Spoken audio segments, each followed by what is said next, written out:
Ang sentro ng kaligtasan sa pamamagitan ng pananampalataya,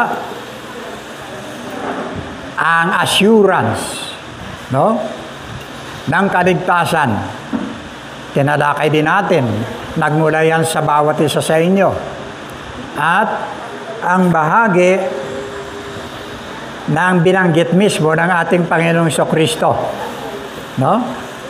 Dahil sa pananampalataya, tiniyak niya yung kaligtasan, no? Nandoon nakasentro, no? Then tinalakay din natin yung bahagi ng impyerno. Di ba? Naalala niyo yan? Impyerno. Kung mayroong langit, mayroong impyerno. So, nakita natin na hindi lang pala gawa ng tao lahat ng ito. Now,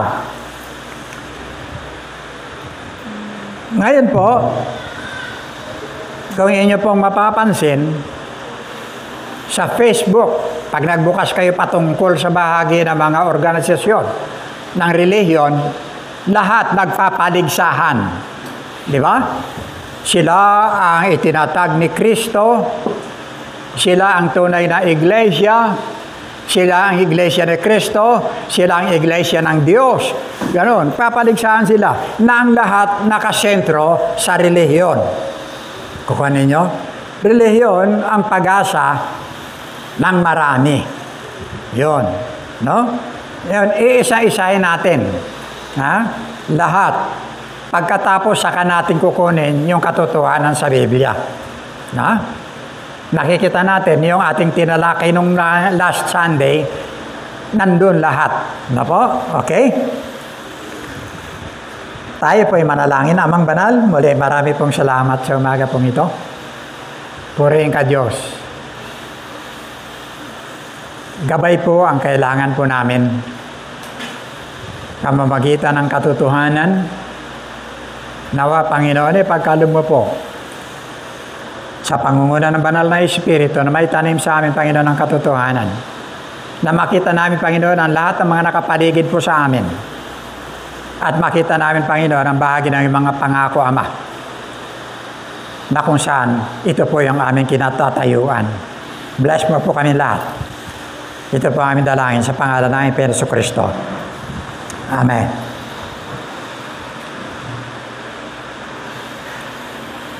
Okay. 10:35 na po tayo. Tapusin natin ito ng alas 12. Nanganganak ka agad siya, no? Okay? Now, pag-aralan po natin, religion, not salvation. Ha? Ang basis, number 1, RCC. Alam niyo RCC? Ha? Kaya hindi niyo alam? Roman Catholic Church. RCC. Para makita nyo kung ano ang kanilang basihan ng kaligtasan. Okay? Salvation, no assurance. Ha? Walang katiyakan. Kahit na ngayon, lumabas kayo, mamaya may masalubong kayo, tanongin mo kung anong relihiyon yan, pagkatapos sinabing Katoliko, tanongin mo siya, pag namatay ka, saan ka pupunta? Alam mo ba kung saan ka pupunta? Hindi. Sagot niyan, buhay pa ako eh. Pagpatay na ako, saka ako malalaman. Yun ang totoo. No assurance. So, nakadepende sila lahat, no? Sa bahagi ng kanilang basis, images. Number 1. Diyan. Kaya makikita mo halos lahat ng santo. Lahat-lahat. No? Kung pwede lang ilagay sa kalendaryo, kulang ang kalendaryo sa buong santaon. Sa pangalan lang ng santo. Okay? Sa Exodus chapter 20 kaagad, nandiyan na yan.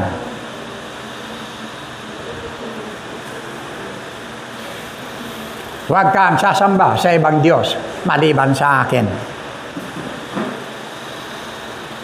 Huwag kang gagawa ng imahin ng anumang nilalang na nasa langit, nasa lupa, o nasa tubig, upang sambahin. Huwag mo silang yuyukuran ni sasambahin sapagkat akong si Yahweh na iyong Diyos ay mapanibughuing Diyos. Ang kasalanan ng mga magulang ay sinisingil ko sa kanilang mga anak hanggang sa ikatlo at ikaapat na sarinlahi. See? Number 1 yan, pagpapakilala ng Diyos. Huwag kang gagawa ng anumang larawang inanyuan. See? Pero makita natin, ito po yung yung tinatawag na RCC, corrupt practices pagdating sa worship. Sa kanila po ang lahat ng corruption. Diyan po yan. Kaya makikita nyo, kahit sa kabila ng lahat, may Bible din sila, pero ang problema, hindi sinusunod. Galatians, no. Ano ba? 1 Corinthians, chapter 6, verse 9.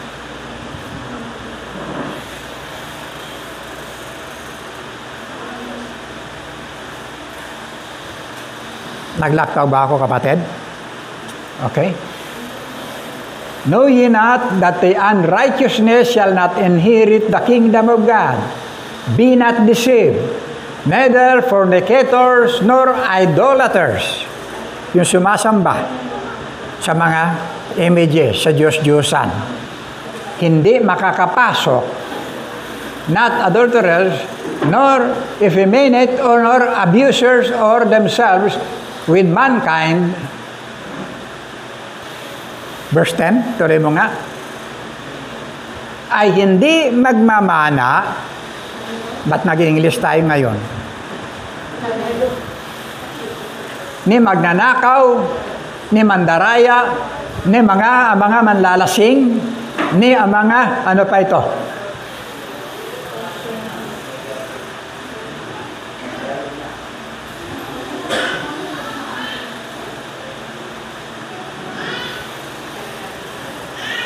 Okay. Sumasamba sa Diyos-Diyusan, nangangalo niya at nakikipagtalik sa kapwa lalaki o kapwa babae.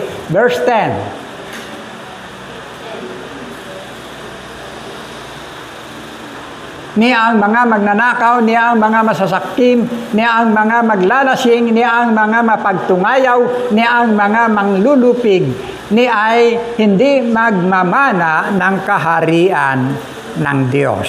See? Ganyan din po sa Galacia. Galacia 5, 19 hanggang 21. Iisa lang po yan. Ganyan din.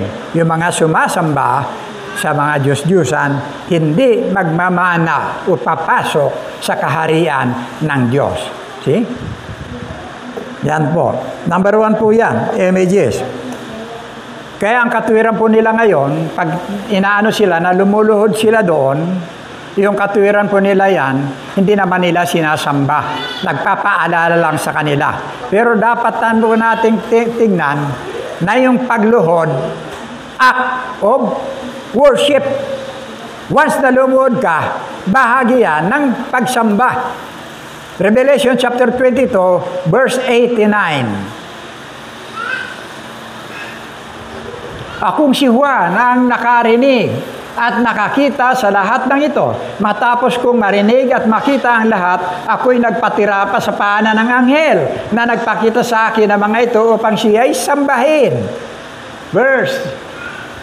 Okay? Ngunit sinabi niya, huwag mong gawin yan. Ako may aliping tulad mo at tulad din ng iyong mga kapatid na propeta at ng lahat ng sumusunod sa mga salita sa aklat na ito.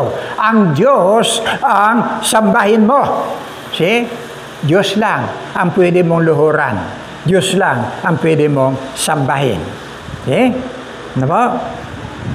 Now, andyan po sa kanila ang tinatawag na kinakailangan tuparin mo ang 7 sacraments. Sino nakakalam nito? Yan. 7 sacraments. Kinakailangan tuparin mo ito para maligtas ka. See? Ang dami na dadaling ka sa mga bagay na kaisipan ng tao. No? Gawa ng tao. Hindi gawa ng Diyos. Gawa ng Diyos kay Kristo. Okay? Now, ano pa? Purgatory. Andiyan yan. Ay wala namang ibang daan. Hindi pwedeng maging tatlo. Ang sabi ng Matthew chapter 7, verse 13 to 14, tama ba?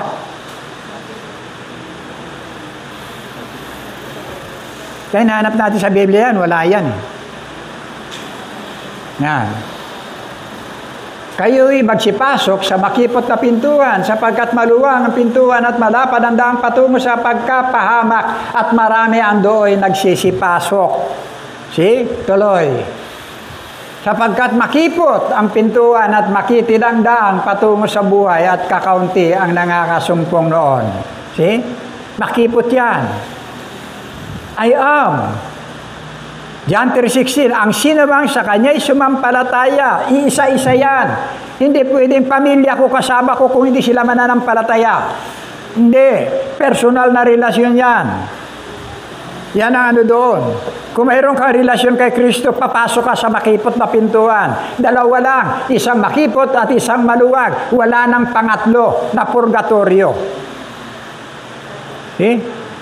Puro kurap. Ano pa? Prayer. Yan ang bibigay pag-asa sa kanila. Kaya patuloy sila sa pamumuhay. Total, mayroon silang maiiwan na mananalangin para sa kanila. Panalangin na walang prayer, padasal na walang katapusan. Alabok na. Tuloy-tuloy pa rin ang padasal. Pag may pera ka. Di ba? Pag wala na rin. Ang tanong mo, ang dami na nagpadasal, pati mga pari nung araw, nangamatay na yan. Tanungon mo sila isa-isa. Father, o mga leader ng kailan mapapanhi, malilipat yung patay ko sa langit. Walang assurance. Walang assurance. Lahat gawa ng tao. Nakita po natin? Now, anong pinagbabasihan po nila? Ito lang medyo mahaba tayo sa Katolik kasi marami sila eh. Maraming ano. Anong pinagbabasihan nila? Matthew chapter 16, verse 18.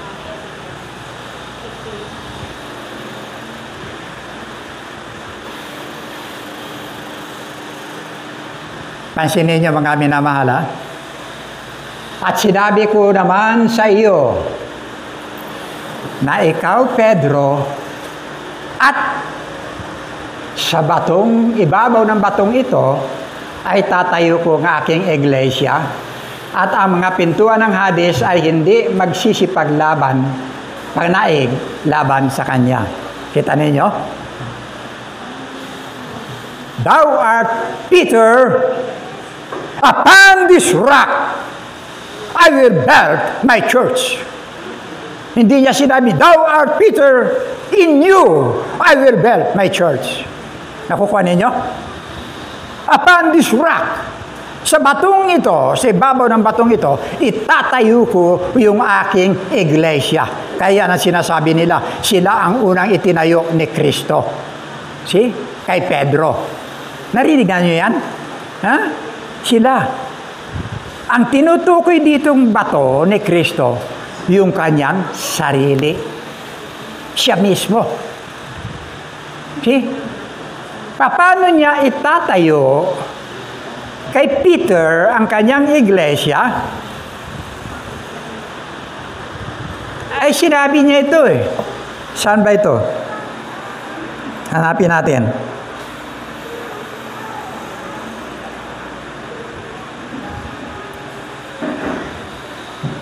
Nandyan ba? Baka nandyan. Yung sabi ni Pedro, Panginoon, dinala niya Panginoon sa tabi. Pagkatapos, sasabi niya, Panginoon, huwag na huwag ipahintulot na bumalik ka doon, na mamatay ka o may gagawin sa'yo na masama. Sabi niya ganyan.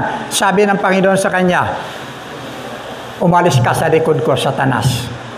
Nabasa na yun? Ayan. Dinala siya ni Pedro sa isang tabi at pinagsabihan, Panginoon, huwag nawang itulot ng Diyos kailan may hindi yan mangyayari sa inyo. See? Sumagot ang Panginoon. Verse 20, hinarap ni Jesus at sinabihan, lumayo ka, Satanas. See?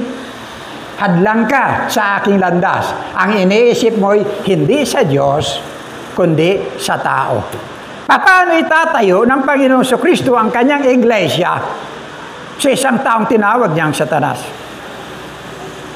See? Nung nandun na naglalakbay, sa Matthew chapter 14, ano po? Pagkatapos nakita nila na ang Panginoon dumarating madaling araw. Ang sabi nila, multo-multo. Matthew chapter 14.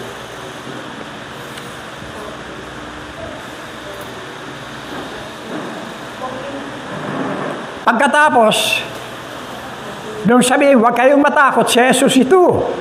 Ang sabi ng Panginoon. Then sabi niya, Panginoon, kung ikaw nga yan, paparianin mo ako. Ang sabi ng Panginoon, dali ka. Ha?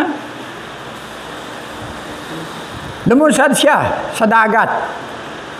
Kapraso lang yung nakita niyang hangin na umihip sa kanya, alon. Lumubog na siya. See? Sabi niya, Panginoon, iligtas mo ako. Eh? Lumapit sa kanyang Panginoon. Saka siya binatak. Ang sabi ng Panginoon, ikaw, nakokounti ang pananampalataya. Bakit ka nag-alinlangan? Kung kayo si Kristo, itatayo ba niyo ang isang tao, ang iyong iglesia sa isang taong tinawag na Satanas? Sa isang taong mahina ang pananampalataya, sa isang taong nagkaila ng 3 beses sa kanya sa harap ng marami. See?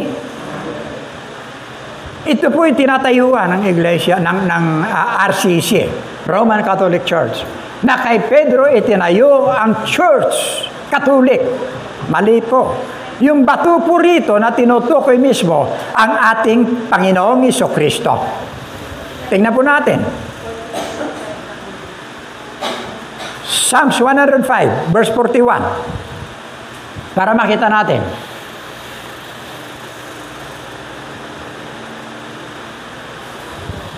Sa bitak ng bato, bumukal ang tubig ng sila'y mauhaw. Sa ilang yan. Panahon ng paglalakbay ng mga Israelita. Walang tubig, disyerto yan. Pinadaloy niyang katulad ay ilog sa gitna ng ilang. Sa bitak ng bato, pansinin ninyo, bumukal, wala nang karugtong. Verse 41, ayan na, verse 41.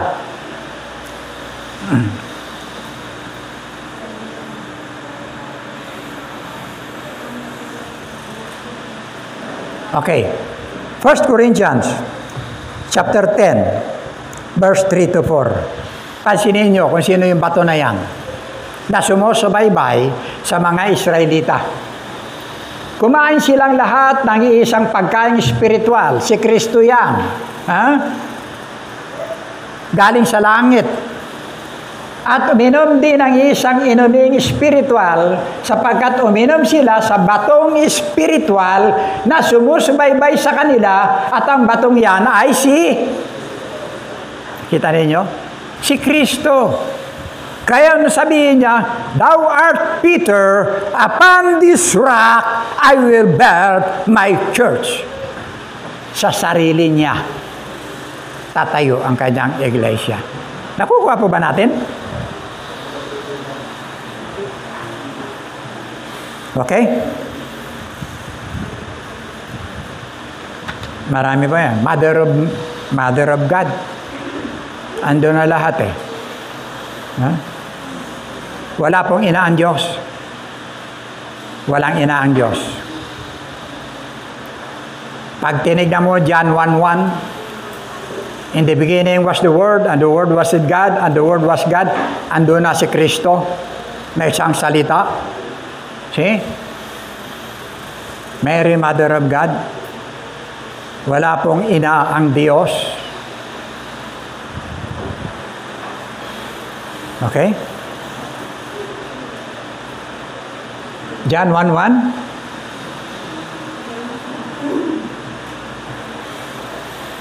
Nang pasimula siya ang berbo, at ang berbo ay sumasa Diyos, at ang berbo ay Diyos.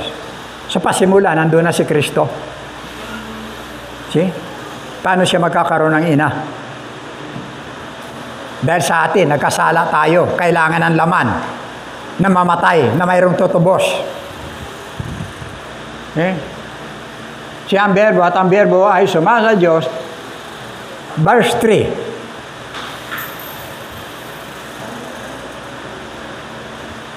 Ang lahat ng mga bagay ay ginawa sa pamamagitan niya. At alin man sa lahat ng ginawa ay hindi ginawa kung wala siya. See? Lahat ginawa. Lahat na nakikita natin, ginawa yan sa pamamagitan ni Kristo. Lahat-lahat. Kasama na ang tao. Kanina pinag-aralan natin sa Sunday School, lalangin natin ang tao ayon sa ating wangis. Doon palang pumasok si Maria. See? Sa paglikha sa tao. Saan siya pumasok? John 1:14. Yan. Naging tao ang salita. See? Andun na siya sa pasimula. Naging tao ang salita at nanirahan sa piling namin. Nagsasalita yung alagad. Nakita namin ang kaluwalhatiang tunay na sa Kanya bilang ikay sa isang anak ng Ama. Siya ay puspos ng kagandang loob at ang katotohanan. See? Diyan lang pumasok si Mary. Kaya sabi ng anghel kay Mary, sabi niyan, manganganak ka, magdadalang tao. Paano mangyayari ito gayong ako isang berhen? Hindi ako karoon ng karanasan sa isang lalaki.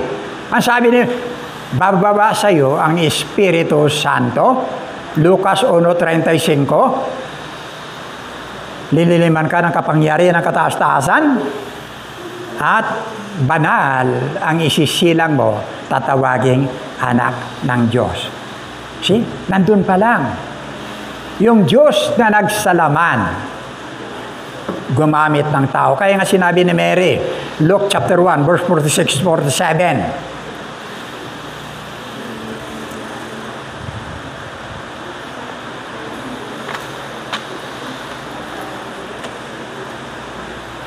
At sinabi ni Maria,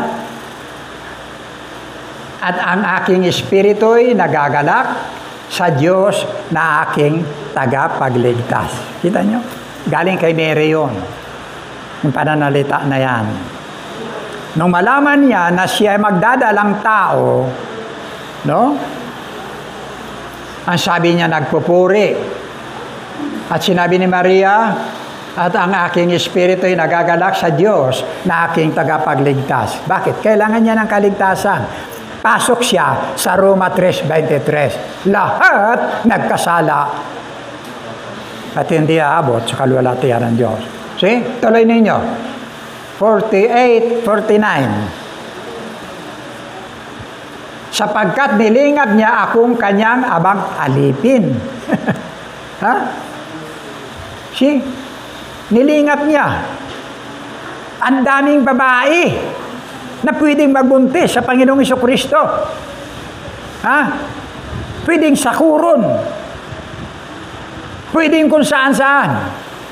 Mapalad ka kung ikaw ang napili. See? Mula ngayon, ang lahat ng tao ay tatawagin akong pinagpala. See? Pinagpala siya sa lahat ng babae. Siya ang magdadala sa sinapupunan ng tagapagligtas ng sanglibutan. Pero hindi siya ina ng Diyos. Ina siya sa laman. Ang Diyos walang pasimula. Nakukuha po niyo yung punto ko? Nakukuha niyo?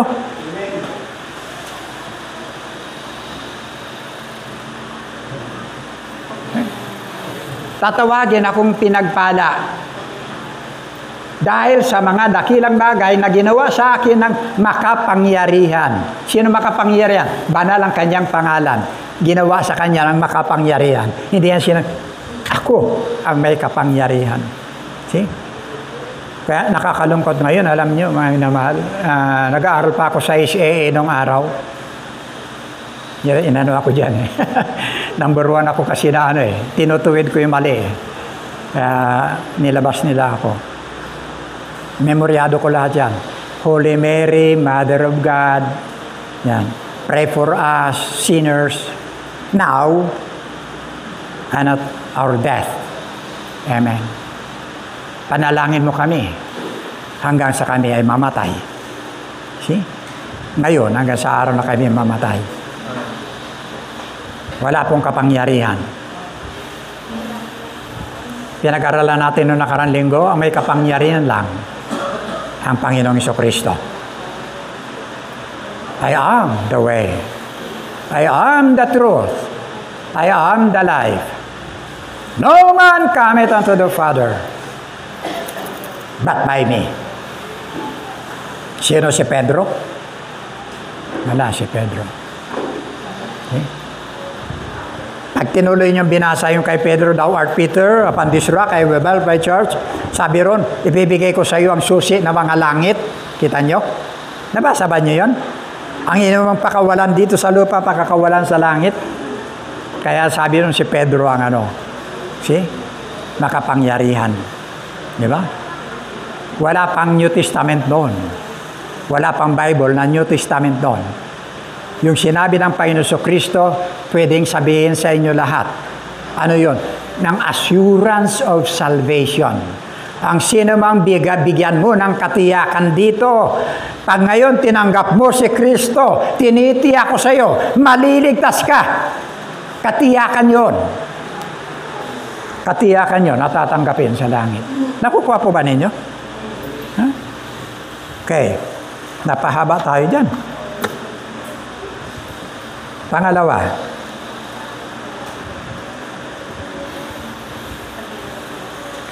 ano bang pangalawa nito? INC. Ano yung INC? Kilalang-kilala yan. Isa-isa natin para makita ninyo. INC. Religion ang sa kanila. Hindi relasyon. Religion. Diyan ang kaligtasan sa religion. Yung basis ng salvation, yung pagpasok at pananatili sa kanila bilang isang miyembro. Pag umalis ka, hindi ka naligtas. Pag tiniwalag ka, hindi ka naligtas. Kaya ang base ng kanilang kaligtasan, pananatili sa loob ng kanilang structural na building. Yan. Religion. No? Now, ano ang kanilang kinukuhang talata? Ang sabi ng Colosas 1:18,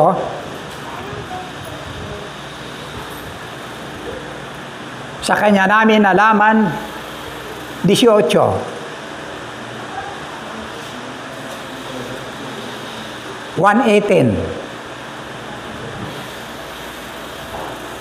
At siya ang ulo ng katawan. Pansinin niyo lahat, ha?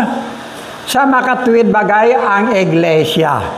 Inadapt nila yung katagang iglesia, ha? At siya ang ulo, si Kristo tinutukoy diyan, ng katawan sa makatuwid bagay ng iglesia, na siya ang pasimula, ang panganay sa mga patay, upang sa lahat ng mga bagay ay magkaroon siya ng kadakilaan. Okay. Si Kristo ang ulo. Ang iglesia ang katawan. Pag ipinako mo ron, tama sila. Nilagyan nila ng pangalan ng iglesia ni Kristo, nilagyan ng pintuan. Ang sabi ng John chapter 10 verse 9, ako ang pintuan. Pansinin nyo, nagsasalita dyan yung ulo, si Kristo. Ako ang pintuan, ang sinumang pumapasok sa akin, sa pamamagitan ko'y maliligtas. See? Ang nagsasalita dyan, si Kristo, yung ulo. See? Asan ang pintuan ngayon? Nasa ulo. Wala sa katawan. Kung si Kristo ang ulo, na kay Kristo ang pintuan, ang sinumang pumasok sa Kanya, maliligtas. Walang pinto ang katawan. See? Walang pinto ang iglesia. See? Ang pinto nandito sa kakatutuloy, sa katawan. Nakikita natin? Ha? Walang pinto. Now, ito. Sa Biblia, ang tinukoy na iglesia, kalipunan ng mga believers, mananampalataya. Kayo, bawat isa na nagkaroon ng relasyon kay Kristo. Ang sinumang pumasok sa Kanya, ang sinumang tumanggap sa Kanya, pinagkalooban ng karapatang maging anak ng Diyos. Papasok ka rito. Tutuloy ka bilang isang bahagi ng Kanyang katawan. Kaya nga tayo, bawat sangkap ng katawan ni Kristo. 1 Corinthians chapter 12. Lahat tayo, bahagi ng katawan ni Kristo, may kanya-kanyang kaloob. Yung kaya kong gawin, hindi mo kayang gawin. Yung kaya nyong gawin, hindi ko kayang gawin. Pero bahagi tayo ng isang katawan ni Kristo. Yan ang ibig sabihin dyan. Yung iglesia ang tinutukoy dyan, mananampalataya. Hindi structural na building na nilagyan ng pinto na sino mang pumasok dyan at maging membro, maliligtas. Nakukuha niyo yung ko? Ang iglesia ang tinutukoy dyan sa mga Gawa 20:28, yung binili ng dugo ni Kristo. Ito.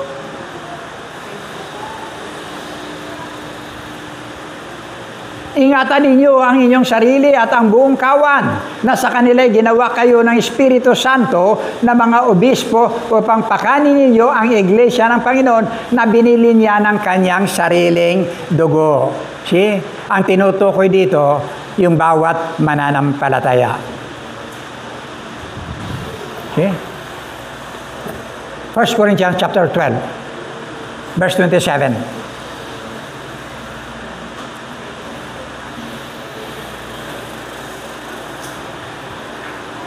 See? Ang sabi, kayo nga ang katawan ni Kristo at bawat isa'y sama-samang sangkap ng kanyang katawan. Nakita ninyo?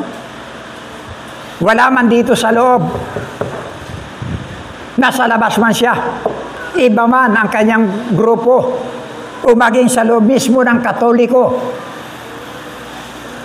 Once na kinilala niya ang Panginoong Jesucristo na kanyang tagapagligtas, ligtas siya.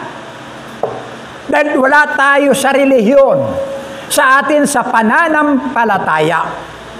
Ano ka man, once na nampalataya ka sa Panginoon, na namatay para sa iyo, ligtas ka. Bahagi ka ng katawan. Hindi yan building. Hindi.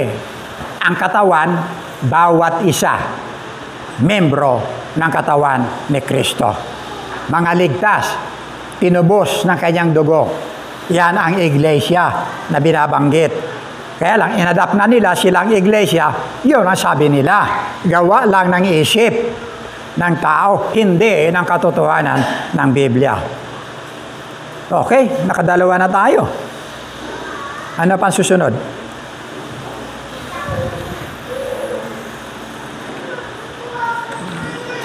Meron pang kasunod.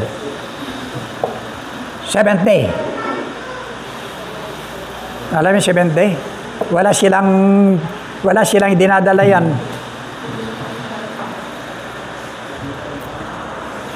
Seventh day. Wala silang dinadala yan kundi araw ng Sabado. Hindi natin alam kung anong kaligtasan nila. Wala. Araw ng Sabado. Salvation, malabo. Nakapokus po sila sa araw ng Sabado.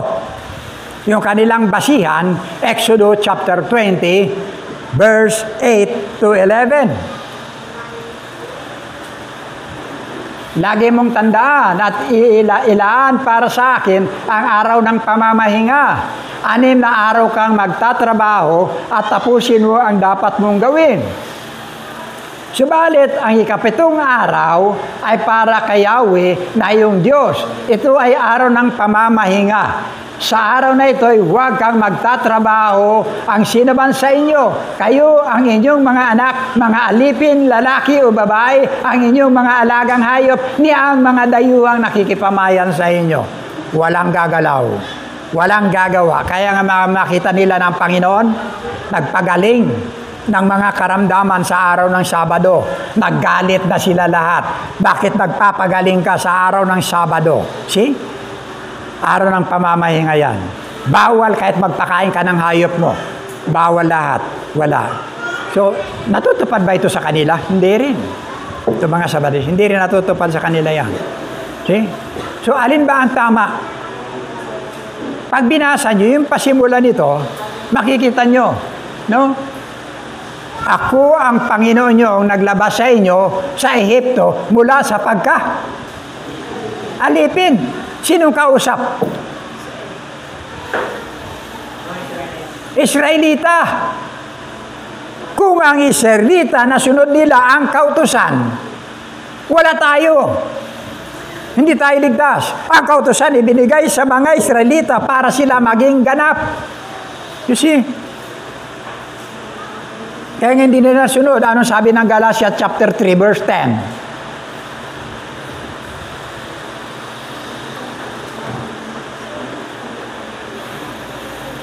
Ang lahat ng nagtitiwala sa pagsunod sa kautusan ay nasa ilalim ng isang sumpa. Isa yan sa kautusan eh. Sapagkat nasusulat, sumpain na ang hindi sumusunod sa lahat ng nakasulat sa aklat ng kautusan. See? Nabubuhay ka ngayon sa ilalim ng sumpa. Pinasok ni Kristo yan. Kung itutuloy mo yan, pinasok ni Kristo yan. Sumpain nyo mga inilalagay sa kahoy. Nilagay ni Kristo kanyang sarili para sa mga hindi makatupad. See? Ng kautusan. Tinupad niya, pati na tayo na mga hintil kasama sa pagliligtas. Nasa ilalim ka pa? Under grace ka na. Sa ilalim ka na ng panuntunan, ng biyaya, ng kamatayan ni Kristo. See? Malinaw na walang taong pinawawalang sala sa pamamagitan ng Diyos sa pamamagitan ng kautusan, sapagkat sinasabi ng kasulatan ang itinuturing ng Diyos na matuwid sa pamamagitan ng pananampalataya, mabubuhay. See? Di ba kayo masaya? Di ba? Galatia 2:16. Gayon man, sabi ni Apostol Pablo, alam namin ang tao'y pinapawalang sala sa pamamagitan ng pananampalataya kay Jesucristo at hindi sa pamamagitan ng pagsunod sa kautusan. Kaya't kami ay sumasampalataya kay Kristo Jesus upang mapawalang sala sa pamamagitan ng pananampalataya sa Kanya. At hindi sa pamamagitan ng kautusan, sapagkat walang taong pinapawalang sala sa pamamagitan ng pagsunod sa kautusan. See? Kita nito? Anong bisa? May pakinabang kautusan. Hindi yan inaalis. Diyan yan. Ay, may dumi pala ako. See? Salamin ang kautusan sa atin. Na makikita mo, gusot pala yung buhok mo. Mayroon ka palang dungis, kinatanggalin mo. See? Yun. Na yung kasalanan pala, pagsisinungaling kasalanan. See? Pero hindi yan nakakaligtas. Pananampalataya. Okay? Verse 21. May kulang pa. Verse 21. Hindi ko itinatanggihan ang kagandang loob ng Diyos kung ang tayo'y mapapawalang sala sa pamamagitan ng kautusan, walang kabuluhan ang kamatayan ni Kristo. Kita nyo? Okay? JMC. Okay lang ba kayo? Okay ba kayo? Maaga pa. Alas 11:20 pa lang. Ha? Taas lang kayo ng kamay pag nagugutom na kayo, ha? Tuloy natin. JMC. Alam James eh? Oh. James, hindi nyo alam. Hindi nila alam. Si Sister Jeneline lang nakakaalam. Jesus Miracle Crusade. Tingnan nyo, ha? Kanina, ang tema natin sa Sunday School, Trinity. Ha? Yung tema natin, Trinity. 3 persona. Di ba? Now, balikan nyo yung 1 John chapter 5, King James Version. 1 John chapter 5, verse 7.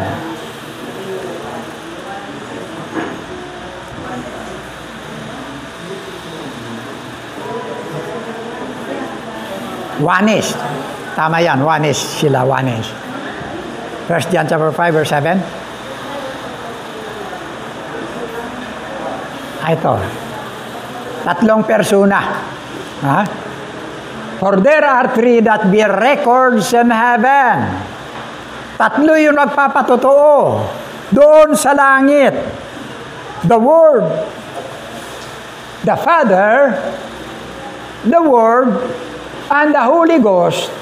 And these 3 are one. See? 3 yung nagpapatotoo. Ang sa oneness ay ito. Yung Ama, manifestation sa kanila. Alam niyo kung ano manifestation? Ha? Yung Ama, nag-anyong anak. Siya rin yung anak. Yung anak ngayon, siya rin ang Espiritu Santo na nasa atin. Nakukuha ninyo? Isa lang. Yung Ama, siya rin si Jesus.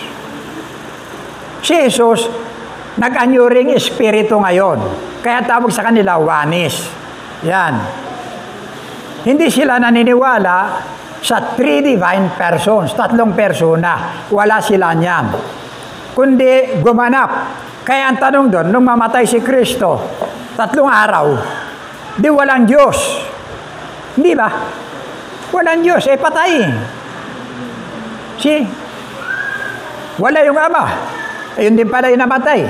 Yun ang kanila, oneness. Kaya tinatawag silang oneness. Yan. Kita ninyo? Ang kanilang kaligtasan, Acts chapter 2, verse 38. Marami yan. Marami diyang grupo yan. Ang hawakan dyan. Paliliwanag natin yan. Sumagot si Pedro, pagsisihan ninyo talikuran ang inyong mga kasalanan at magpabautismo kayo sa pangalan ni Jesucristo upang kayo patawarin at tatanggapin ninyo ang kaloob ng Espiritu Santo. See? Diyan sila nakadepende. Kaya ang bautismo nila, hindi sila nagbabautismo sa pangalan ng Ama, ng Anak, hindi nga oneness sila Ang bautismo nila sa pangalan ni Jesus para patawarin ang kanilang mga kasalanan. See? Yan. Okay. I-stop natin dyan, ha? Ano natin, ha? Iwanan natin yan. Maraming nahawakan dyan. Si Soriano. Yan. Nanghawakan dyan.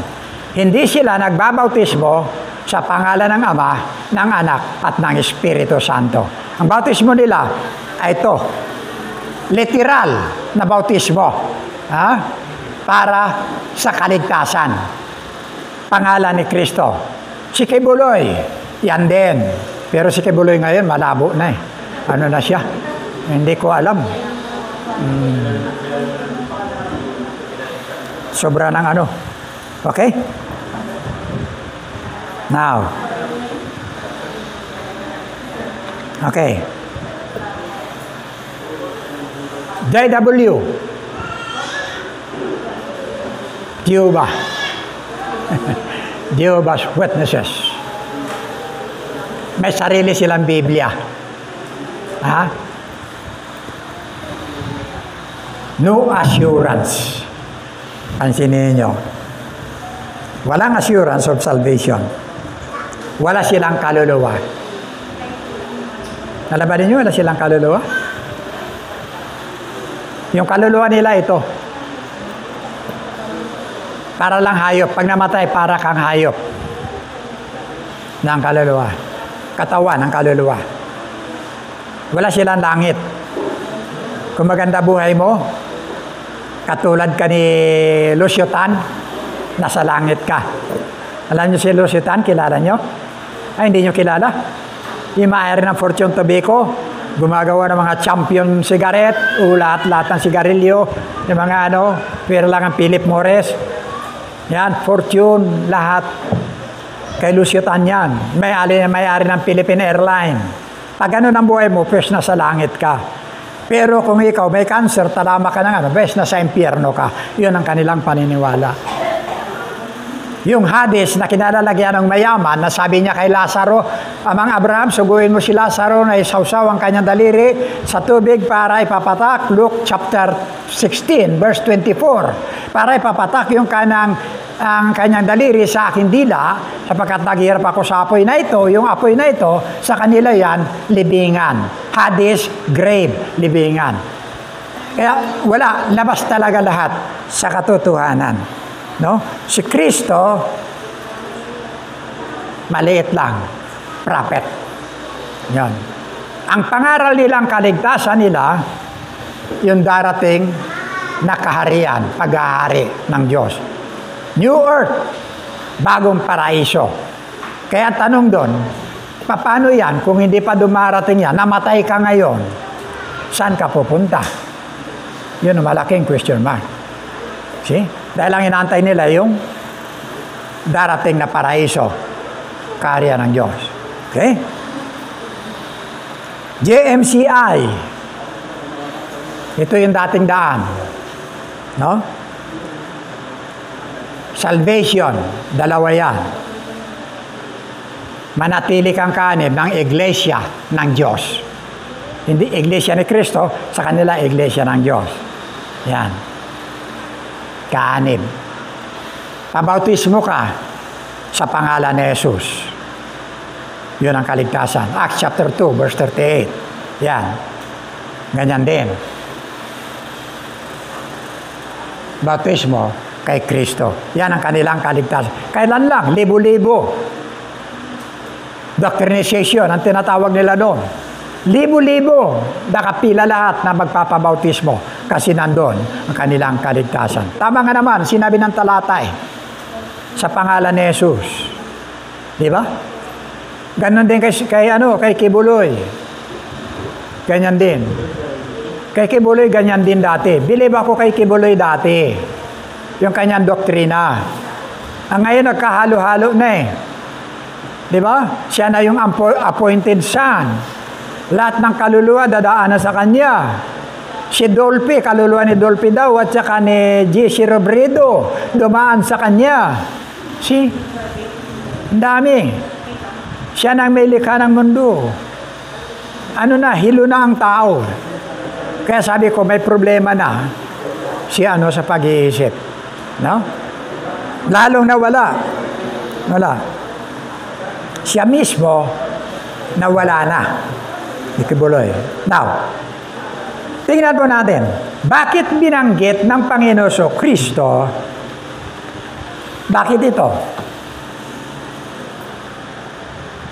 Tayo. Hindi tayo nakaranas na bautismuhan sa pangalan ni Jesus. Totoo ba? Na siya lang mag-isa? Hindi tayo nakaranas?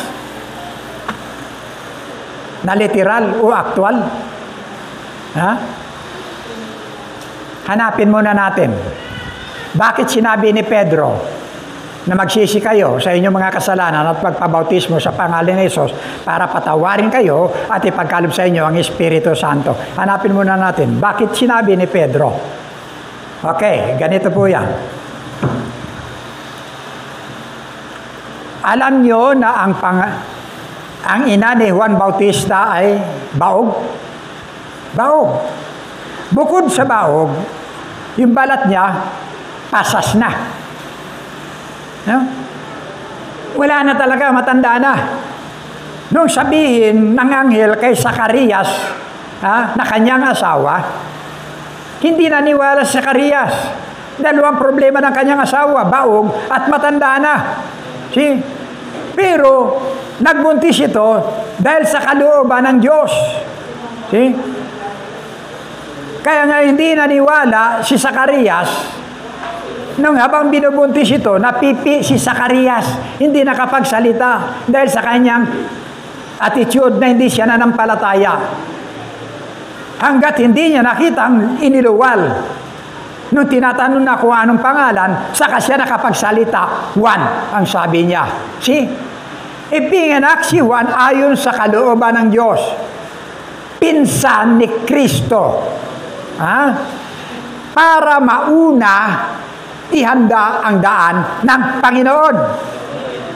Bata pa yan, nagdadamit na ng balat ng hayop, nasa ilang na, nagsisigaw, tuwirin niyo ang landas na daanan ng Panginoon. Ihanda ang kanyang daan. Ang kanyang preaching ay ang kahariang darating, yung kahatulan ng Diyos na darating sa bansang Israel. Yan ang kanyang mensahe.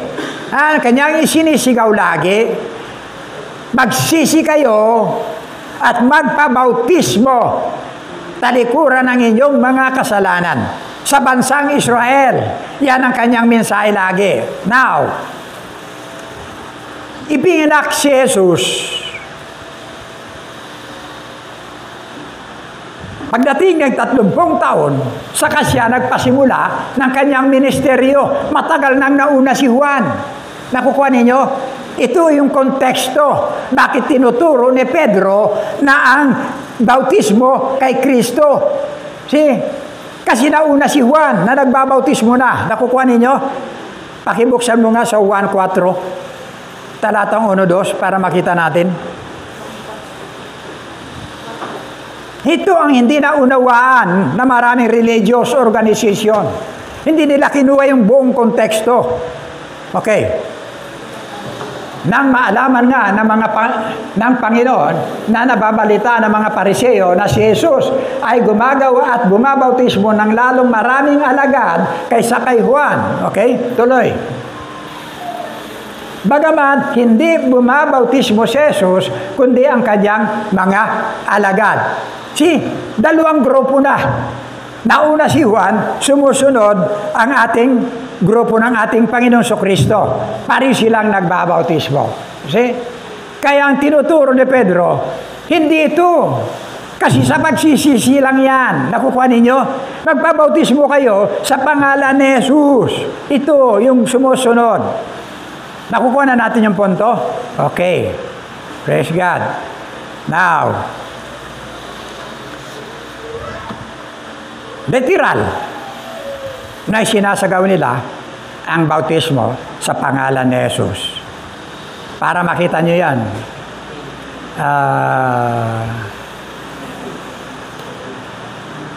Acts chapter 19, verse 1 hanggang 6.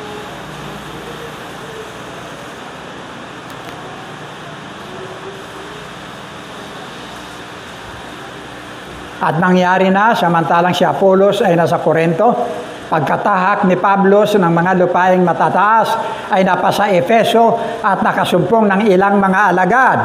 Pansinin ninyo, tuloy. At sa kanila'y sinabi niya, sa mga alagad, na bautismo niyan, tinanggap ba ninyo ang Espiritu Santo nang kayo magsisampalataya? At sinabi nila sa kanya, hindi man lamang namin narinig na may ibinigay na Espiritu Santo. Bautismado na sila kay Juan. Nabautismohan sila. Pero never na nababanggit sa kanila yung pangalang si Jesus. Ni ang Espiritu Santo, hindi nababanggit sa kanila. Tuloy. At sinabi niya, kung kayo, sa ano kayo binautismuhan? At sinabi nila, sa bautismo ni Juan. Estranghero sa kanila ang Espiritu Santo. Estranghero sa kanila ang pangalan ni Kristo. Tuloy. At sinabi ni Pablo, nagbabautismo si Juan ng bautismo ng pagsisisi na sinasabi sa bayan na sila'y magsisampalataya sa darating sa hulihan niya sa makatuwid bagay si Jesus. Dalawang grupo yan. Ito ngayon. Itong nasa huli, ito yung totoong bautismo na nagliligtas. Okay. At nang kanilang marinig ito, ay nagpabautismo sila sa pangalan ng Panginoong Hesus. At nang may patong na ni Pablo sa kanila, ang kanyang mga kamay ay bumaba sa kanila ang Espiritu Santo at sila ay nagsipagsalita ng mga wika at nagsipaghula. Ano pa? Wala na. Okay. Now, baka ma-confuse kayo dito sa pagsasalita ng mga wika. Pagpasok ng Espiritu Santo. Yung wika na tinutukoy dyan, lengguwahe. Human language. Katulad na naganap doon sa Acts chapter 2. No? Lengguwahe na mga, pahayag sila. Hindi yan yung ganyan. Pagkatapos kung hindi yon. Okay? Okay. Nawala na tuloy ako. Ano ba yan? So ito, now, sa atin. Sa atin ngayon. Tayo na,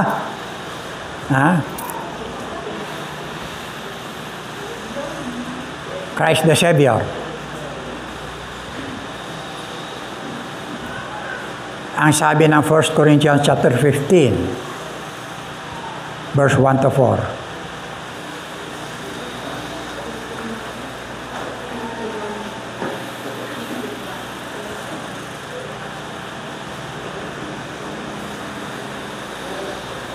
Ngayon, pinatatalastas ko sa inyo, mga kapatid, ang ebanghelyo na sa inyo'y aking ipinangaral. Na sa inyo namang tinanggap, na siya naman ninyong pinananatilihan. Tuloy. Sa pamamagitan naman ito'y ligtas kayo, kung matyaga ninyong iingatan ang salitang ipinangaral ko sa inyo, maliban na lang na kung kayo'y magsisampalataya ng walang kabuluhan. Nakikita ninyo? May dalawang klase ng pananampalataya. May pananampalatayang nagliligtas at may pananampalatayang walang kabuluhan. Anong pananampalatayang walang kabuluhan? Marami. Yung mga yan, pag ating tinukoy yan, lahat sila may pananampalataya, pero walang kabuluhan. Okay? Ang sabi ng Santiago, Kabanatang 2:19, maging ang demonyo man, nananampalataya rin, pero hindi ligtas. Bakit? Walang pagpapasakop. See? Ikaw, sumasampalataya na, ang Diyos ay isa, mabuti ang iyong ginagawa.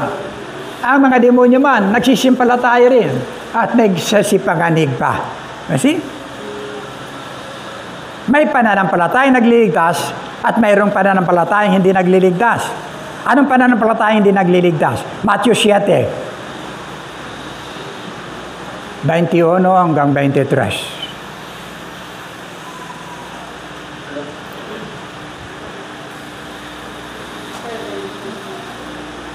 Wala na yan sa mga ko, Hindi ang bawat nagsasabi sa akin. Hindi ang bawat nagsasabi sa akin, Panginoon, Panginoon, ay papasok sa kaharian ng langit, kundi ang gumaganap ng kalooban ng aking Ama na nasa langit. Okay? Tuloy. Marami ang magsasabi sa akin sa araw na iyon, Panginoon, Panginoon, hindi ba nagsispanghula kami sa iyong pangalan? At sa pangalan mo'y nagpalayas kami ng mga demonyo? At sa pangalan mo'y nagsigawa kami ng maraming gawang makapangyarihan? Tuloy. At kung magkagayo, ipahayag ko sa kanila, kailan may hindi ko kayo nakikilala, magsilayo kayo sa akin. Anong dahilan? Anong dahilan na hindi kilala? Kayo mapagawa ng masama, katampalasanan. See? Pagkaanak ka ng Diyos, hindi ka na namumuhay sa bahagi ng kasalanan. Now, ano yan? Ano sinasabi ni Apostol Pablo? Ebanghelyo. Yung ebanghelyo, magandang balita. napapaloob, sabi ng Ebanghelyo, walang iba kundi si Kristo. Si Kristo ay namatay, inilibing, at muling nabuhay. Pag pinasok mo ito sa iyong pananampalataya na yung ginawa ni Kristo, ginawa para sa iyo, ligtas ka. Pag sinampalatayanan mo ang magandang balita, magaganap ang tinatawag na bautismo sa Espiritu. Once na sinampalatayan magandang balita, papasok yung Ephesians 1:13.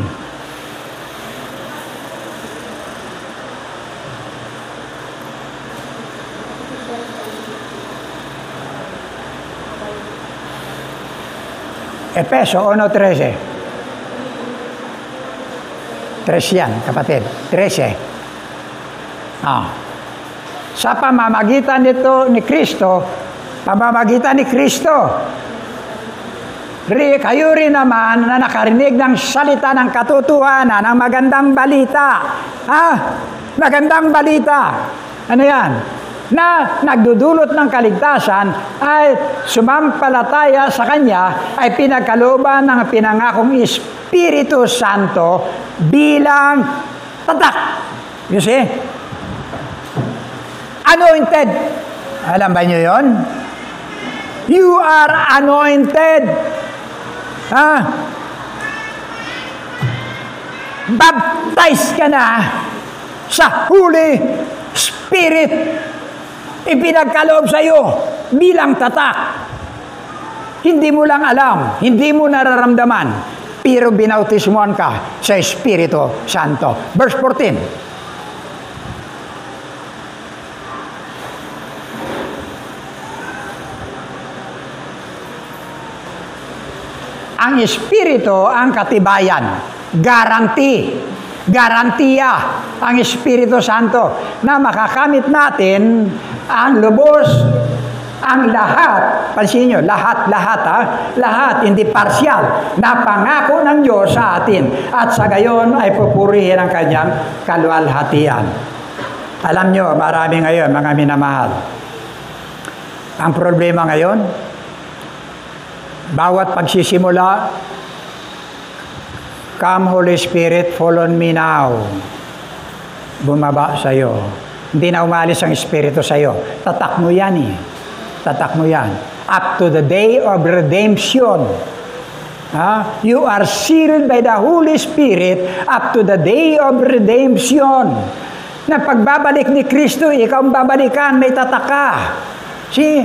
You are baptized by the Holy Spirit. You are anointed by the Holy Spirit. See? Andyan yan. Hindi mo na kinakailangan, anoint ka. Katulad ng hinihingi ng iba. Ang sabi yan, Come Holy Spirit, fall on me now. Bumaba ka sa akin. Ibig sabihin, wala pa silang Espiritu. Then, anoint me with thy power. See? Minsan lang, i-anoint ka. Garantiya yan, kapahayagan, na nandyan si Kristo sa iyo. Nandyan ang banal na Espiritu sa iyo. 1 Samuel, pakita ko sa inyo. 1 Samuel chapter 16, verse 13. Nung si Propeta Samuel, utusan ng Diyos na pumunta sa bahay ni Jesse, para i-anoint ang isang anak ni Jesse na maging hari ng Israel. See? Ay nung pumunta ron, nilabas lahat ni Jesse yung kanyang mga anak, 7. Pero sa 7 yan, walang sabi ng Diyos, hindi yan. Nagtanong si Jesse ngayon, si Samuel, mayroon pa bang iba? Sabi niya, mayroon, bata nandun, magpapastol ng tupa. Sabi niya, tawagin mo. Pagdating doon, verse 13, nakita ni Samuel, ito ang sabi ng Diyos, yan. Pagkatapos, binuhusan sana ng langis. Yun ang anointing. Pagbibigay sa kanya na siya sa kabila ng pagiging bata, magiging hari siya. Mula noon hanggang sa kanyang buhay. Minsan lang siya binuhusan, anointed as King of Israel. Hindi lagi, hindi taon-taon, hindi tuwing eleksyon. Hindi, minsan ka lang i-anoint ng banal na Espiritu. Ngayon, kung ang hinihingi mo, bahagi ng anointing, hindi anointing. Ang hingin mo, ma-full ka ng Holy Spirit. Mapuspos ka ng Holy Spirit. Hindi anointing. Minsan ka lang anointing bilang anak ng Diyos. Ay, makita mo, preacher, kung hindi ka anointing, yung mga song leader, kinakailan ma-anoint ka para lahat, anointed sila lahat. Wow. Sabi ko, pag hindi ka talaga, hindi mo sinaliksik ang salita ng Diyos, ligaw ka. Ligaw ka. Okay?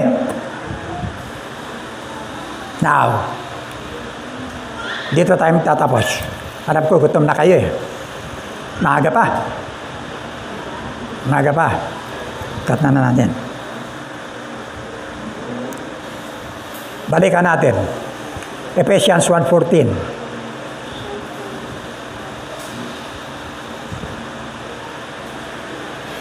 Ang Espiritu ang katibayan na makakamit natin ang lubos.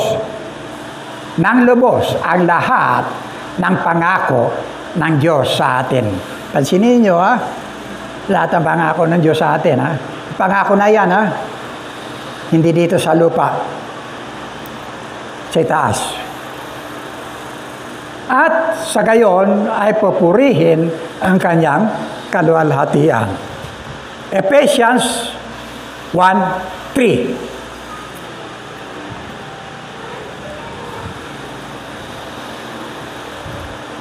Purihin ang Diyos at Ama ng ating Panginoong Hesukristo. Pinagkalooban niya tayo ng lahat ng pagpapalang spiritual na nagmumula saan? Sa lupa. Sa langit. Dahil sa ating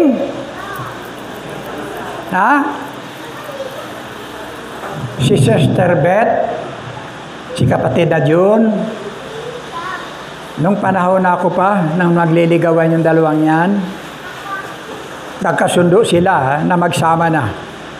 Nagpakasal. Yung kanilang pagpapakasal, yung dalawa, naging isa. Yan ang tinatawag na pakikipag-isa. Kuha ninyo? Pakikipag-isa. Karoon kayo ng relasyon sa Diyos. Pagkatapos yan, ang sabi diyan, pinagkalooban niya tayo ng lahat ng pagpapalang espiritual na nagmumula sa langit. Ano yan? Lahat ng pagpapalang espiritual. Hanapin niyo sa sarili niyo kung meron kayo niyan. Sinong mayroon? Pakitaas ang kamay. Tatanungin ko kung anong mayroon ka. Meron? Sinong mayroon?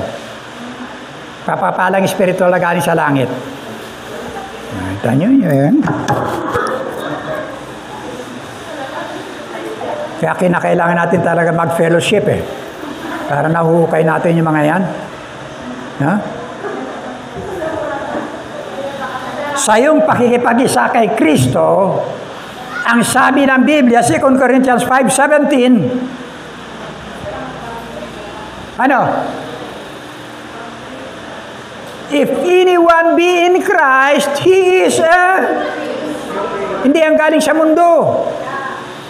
New creature ka. Bagong panganak ka. Bagong nilalang ka. Hello?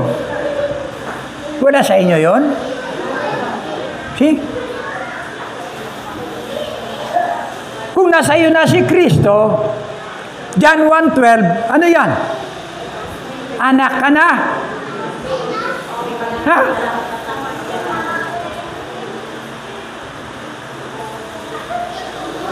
Naisulat, diyan na pala, sige, tuloy mo na yan. Para hindi na ako mapagod. Anak ka na ng Diyos, John 1:12. Bago ka nang nilalang, 2 Corinthians 5:17. Naisulat na ang iyong pangalan sa langit. Lumipat ka na sa kabuhayan mula sa kamatayan. Ang dami. Ha? Ano pa? Marami pa yan. Roma 8:1. Wala ka ng anumang hatol. See?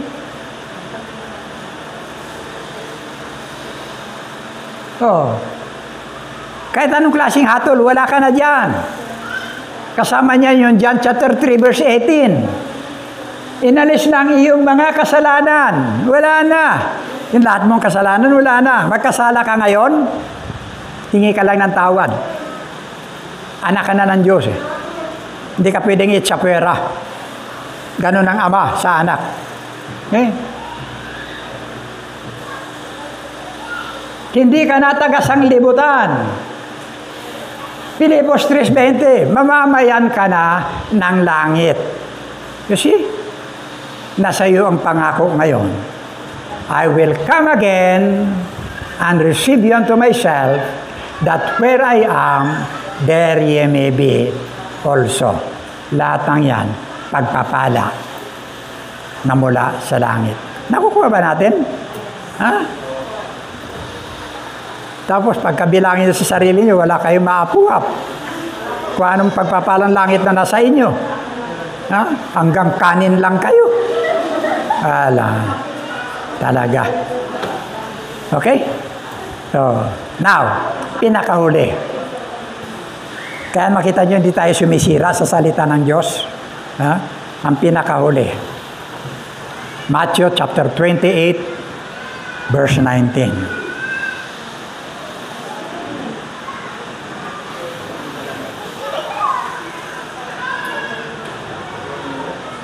Kinakailangan mo dumaan dyan. Kinakailangan mo dumaan dyan sa proseso na yan. Eh? Sa pangalan ng Ama, ng Anak, at ng Panginoong Jesucristo. See? Kinakailangan mo dumaan dyan. Nabautismuhan ka na sa pangalan ni Kristo sa pamamagitan ng ano sa'yo ng Espiritu Santo. No? Pero susunod ka pa rin dyan. Ano yan? Kapahayagan. Kapahayagan yan. Anong kapahayagan? Roma 6:3 hanggang 11. Yan ang kapahayagan. O hindi ba ganinyo nalalaman na tayong lahat na mga nabautismuhan kay Kristo Jesus ay nangabautismuhan sa kanyang kamatayan? See? Tuloy. Tayo nga ay nangalibing, nakalakip niya sa pamamagitan ng bautismo, sa kamatayan, na kung paanong si Kristo ay nabuhay na maguli sa mga patay, sa pamamagitan ng kaluwalhatian ng Ama, ay gayon din naman tayo'y makakalakad sa panibagong pamumuhay. See? Andyan lahat yan. Na po? Kahit na ituloy mo yan, ganyan pa rin yan. Sapagkat kung tayo nga ay naging kalakip niya dahil sa kawangisan ng kanyang kamatayan, ay magkakagayon din naman tayo dahil sa kawangisan ng kanyang pagkabuhay na maguli. John chapter 11, verse 25. Last verse. Okay. Sinabi sa kanya ni Jesus, ako ang pagkabuhay na maguli at ang kabuhayan. Ang sumasampalataya sa akin, bagamat siya ay mamatay, gayon may mabubuhay siya. Yan ang katuparan. See? Yan din ang larawan ng bautismo. Kung bakit ka binautismuhan. Kasama ka ni Kristo sa kanyang kamatayan, kasama ka ni Kristo sa kanyang pagkabuhay. Tayo manalangin. Tayo pong lahat magsitayo.